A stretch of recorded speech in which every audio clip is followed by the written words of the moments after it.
Hi everybody, my name is Deja Pena and today I'll be talking to y'all about how my cultural interview went.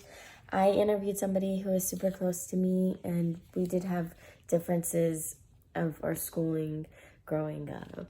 So the person that I interviewed, they had a different schooling experience because of her religion and her language. So I went to a public school where I was able to wear pretty much, or almost, whatever I wanted. And basically, like, whatever we wanted was, like, what I would wear, like, on a daily basis. Just anything, like, outside of school, I would wear at school, too. But there were some guidelines, like we couldn't wear tank tops, no holes in the pants. And then if we had either a skirt or a dress on, it had to be a certain length. Like, I think it was, like, it had to go to our fingertips, to our arms. And if we were out of dress code, then we would get sent to the principal's office, or sometimes even teachers would just like let it slide and just continue next class.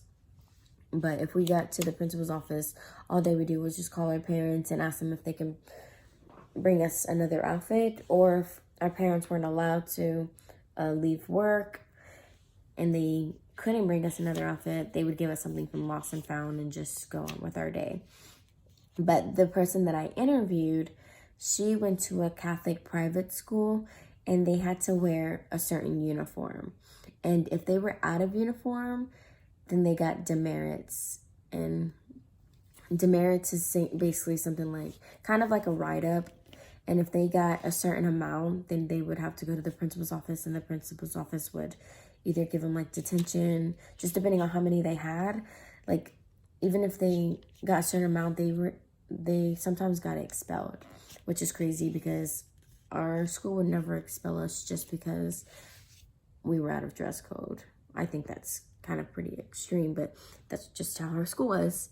And another reason why we had differences was because she had trouble adapting to English classes, and I never had, because my first language was English and hers was Spanish. So some differences that we had in the classroom were that before class even started for her at school, they had chapel. So chapel is basically like, they just went to church before classes started. So there they prayed, they sang, and then they learned Bible verses.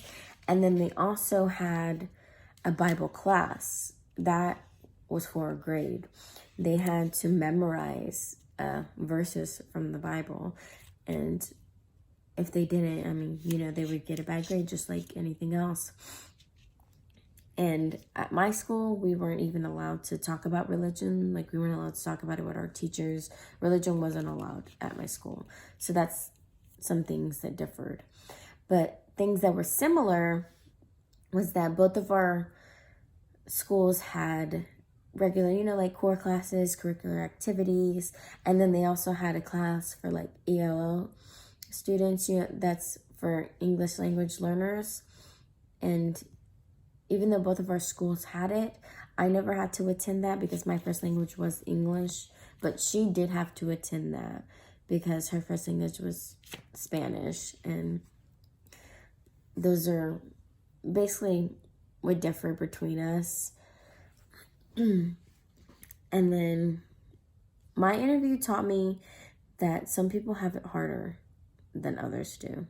I feel like I had a pretty good experience, and my schooling, it wasn't hard. I pretty much adjusted well, and for her, she didn't. And even though I am Hispanic myself, and I really do that, I wish that I learned another language, because both of my parents speak Spanish, but they never taught us for some reason. I really wish that I knew how to speak Spanish. I do take knowing English for granted, because it doesn't come as easy for those who don't know it. Like the person that I interviewed, it was super hard for her in school. It basically took her whole time in school to adjust and get used to English classes, and it wasn't hard for me at all since English was my first language. Well, guys, I hope y'all enjoyed my video, and I'll talk to y'all later. Thank you.